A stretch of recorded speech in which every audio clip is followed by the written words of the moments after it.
Assalamualaikum warahmatullahi wabarakatuh. Nama saya Ajeng Ramadanti dari program studi Agribisnis Penyuluhan Pertanian dengan NIM 0543569292. Pada kesempatan kali ini saya akan menjawab pertanyaan dari tugas dasar-dasar penyuluhan pertanian. Yang pertama, kenapa kita perlu mempelajari sejarah penyuluhan? Jawabannya karena memahami perkembangan konsep dan metode penyuluhan dari masa ke masa itu sangat penting, sehingga kita tahu metode apa yang berhasil dan tidak yang telah dilakukan di masyarakat sekitar.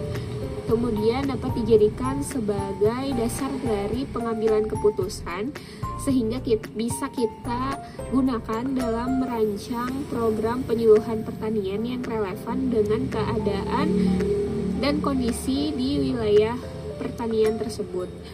Kemudian kita dapat menghargai tokoh atau institusi yang ikut berkontribusi dalam membangun sistem penyuluhan terutamanya di bidang pertanian.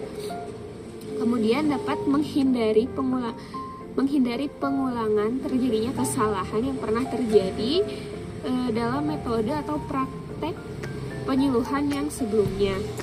Kemudian kita dapat menyesuaikan penyuluhan pertanian dengan kebutuhan masyarakat yang berubah seiring waktu. Selanjutnya, apa tujuan dan peran dari seorang penyuluh? Atau selanjutnya yaitu apa tujuan dan peran dari penyuluhan? Jadi untuk tujuan penyuluhan itu sendiri, yang pertama yaitu untuk meningkatkan pengetahuan, keterampilan, dan sikap masyarakat agar mampu memecahkan masalah secara mandiri. Yang kedua yaitu untuk mendorong perubahan positif. Yang kedua yaitu untuk mendorong perubahan ke arah perilaku yang positif, baik dalam bidang pertanian, kesehatan lingkungan, dan lain sebagainya. Yang ketiga yaitu untuk memberdayakan masyarakat agar lebih mandiri dan partisipatif dalam pembangunan, ya contohnya dalam bidang pertanian. Kemudian untuk peran penyuluhan itu sendiri, yang pertama bisa sebagai fasilitator, di mana kita dalam menjalankan penyuluhan itu dapat membantu masyarakat dalam mengenali atau mengatasi masalah yang mereka hadapi. Kemudian sebagai penghubung, di mana kita dapat menjembatani antara instansi pemerintah atau lembaga dengan masyarakat atau siapapun yang terlibat di dalamnya. Kemudian dapat dijadikan sebagai pendidikan non formal, di mana dengan dilaksanakannya penyuluhan kita dapat memberikan informasi baik berupa pelatihan ataupun BIMTEK yang dilakukan secara langsung kepada sasaran. Selanjutnya itu dapat dijadikan sebagai motivator. Kita sebagai seorang penyuluh atau dalam melakukan penyuluhan itu kita wajib mempunyai untuk mendorong dan menginspirasi masyarakat untuk berubah dan berkembang. Yang terakhir itu apa perbedaan antara prinsip dan falsafah penyuluhan? Untuk jawabannya kita lihat dulu dari segi pengertian.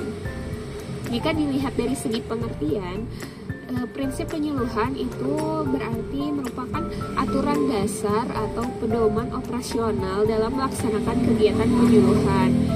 Sedangkan dari falsafah penyuluhan, nilai-nilai yang mendasar yang menjadi landasan berpikir dalam pendekatan penyuluhan. Kemudian jika dilihat berdasarkan fungsi, untuk prinsip penyuluhan itu fungsinya dapat membimbing penyuluhan dalam pelaksanaan teknis. Sedangkan berdasarkan falsafah fungsinya itu untuk menentukan arah dan tujuan dalam jangka panjang. Selanjutnya sifatnya itu, kalau prinsip penyuluhan sifatnya praktis dan aplikatif. Untuk sifatnya, prinsip penyuluhan itu untuk prinsip penyuluhan itu sifatnya praktis dan aplikatif. Sedangkan penyuluhan berdasarkan falsafah dari segi sifatnya itu dia teoritis dan konseptual. Kalau berdasarkan contoh, si prinsip penyuluhan ini dia lebih partisipasif, komunikasinya dilakukan secara dua arah, dan biasanya penyuluhan diberikan berdasarkan kebutuhan dari masyarakat. Kemudian kalau dari falsafahnya, contohnya yaitu penyuluhan menghargai hak asasi manusia yang bersifat sukarela dan memberdayakan.